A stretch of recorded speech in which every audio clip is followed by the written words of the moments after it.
Laing is, he lives on the 25th floor, so he's somewhere in the middle, and he's a physiologist and someone very much interested in human behavior and the anatomy of the brain.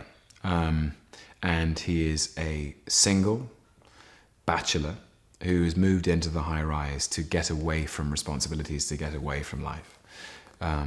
So that's his place. A smart man, an intelligent man, a figure of mystery and refinement, who is a lone wolf in the jungle that becomes the building.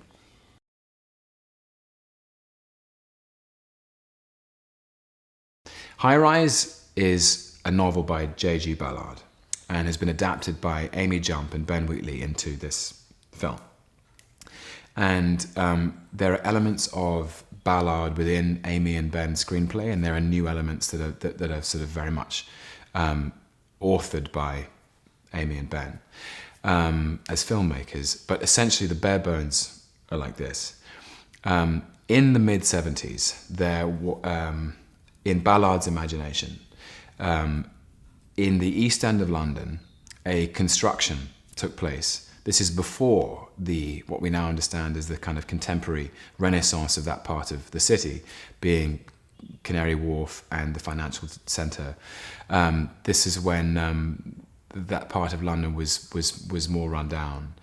So picture the scene, 1975, and an established and esteemed architect called Anthony Royal has begun an architectural development project in the east of London, which consists in 5 high-rise tower blocks surrounding an ornamental lake, in his words, like an open hand.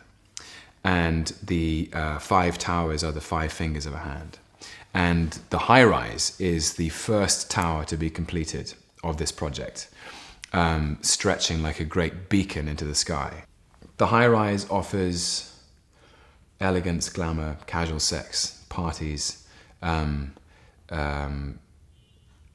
looseness of morality which is appealing to this sort of specific sophisticate.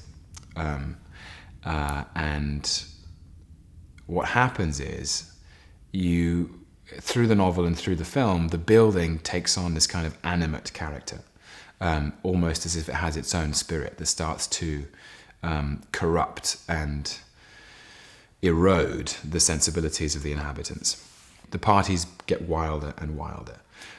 More and more alcohol is consumed. More and more vows of sexual fidelity are broken down. The building itself starts to crack. The electricity breaks down, the power goes out, the water is turned off. And the more the cocoon of the high-rise itself starts to fracture, the more the inhabitants start to go mad. And out of that is that there's this new order, this new way of being, which is a kind of law of the jungle, which is, every man for himself. And it becomes a kind of, the high-rise then contains this extended orgy of violence and sex and cruelty, which is where Ballard is really exploring human nature in extremity.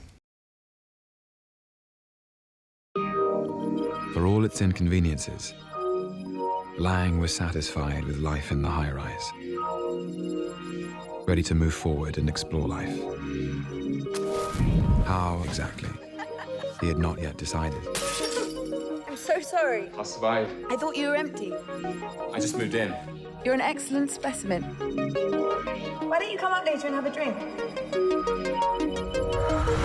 You don't know how things work around here, do you? I'm a fast learner. You built all this. I put all my energies into this town. But I am the architect of my own accident. Is that a horse? Probably. On the 40th floor. Your husband appears intent on colonizing the sky. And who can blame you when you look at what's going on at street level? How's the high life? Prone to fits of mania, narcissism, and power failure. We pay the same charges as the top floors. We want our fair share of the power. Things would be better if we could afford to move to a higher floor. I think we should be prepared to meet moderate resistance. The ones who are the real danger are the self-contained types like you. Perhaps you're right. What are you doing? What are you doing in there? Teething problems. Building's still settling. Doesn't it seem odd that a man can fall from the 39th floor and not one police car turn up? Where's the sirens? What have you got there? A kaleidoscope. What can you see through that thing? The future.